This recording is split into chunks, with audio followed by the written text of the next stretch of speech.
गाय का मालिक दुखी और निराश होकर सराय वाले के पास पहुंचा गाय लेने।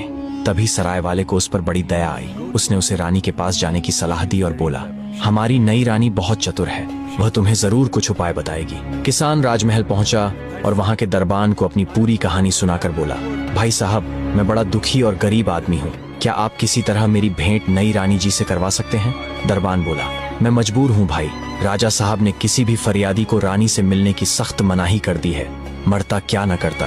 किसान ने चोरी छिपे महल के आसपास चक्कर लगाना शुरू कर दिया।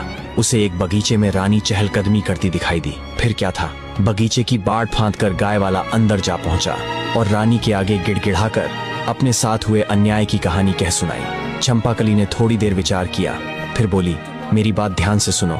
कल महाराज शिकार खेलने जा रहे हैं। वह एक ऐसी जगह जाएंगे जहां एक तालाब इस मौसम में हमेशा सूखा रहता है। तुम अपने साथ मछली पकड़ने वाला एक जाल और बंसी लेकर वहां चले जाना।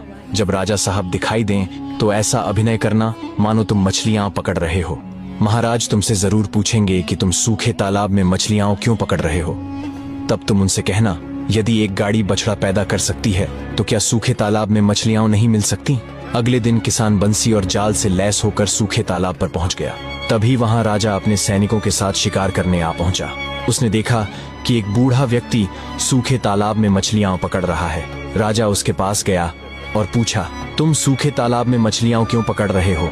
इस पर किसान बोला, जब एक गाड़ी बछड़ा पैदा कर सकती है तो सूखे तालाब में मछलियां क्यों नहीं मिल सकती?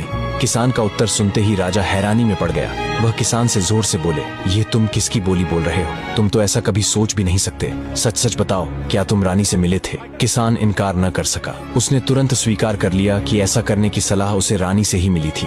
राजा ने तुरंत सिपाहियों से कहा, बछड़ा गाय के मालिक को दिलवा दो। महल लौटते ही उन्होंने चंपाकली को बुलाया और बोले, मैंने शादी के समय जो शर्त रखी थी तुमने उसे पूरा नहीं किया। तुमने मेरे किए फैसले का विरोध किया। तुम्हें राजकाज के मामलों में नहीं पड़ना चाहिए था। अब इस राजमहल में जो भी चीजें तुम्हें प्रिय हों उन्हें अपने साथ लेकर रात होने से पहले अपने गांव के घर लौट जाओ और एक किसान की बेटी की तरह ही सारी जिंदगी बिताओ। चंपाकली ने सिर झुकाकर जवाब दिया, जैसा आप चाहते हैं वैसा ही होगा महाराज। बस आपसे एक विनती है कि शाम के समय मुझसे जाने को न कहें। घर की लक्ष्मी को संध्या के समय घर से निकलने पर आपकी प्रजा में आपकी बदनामी होगी।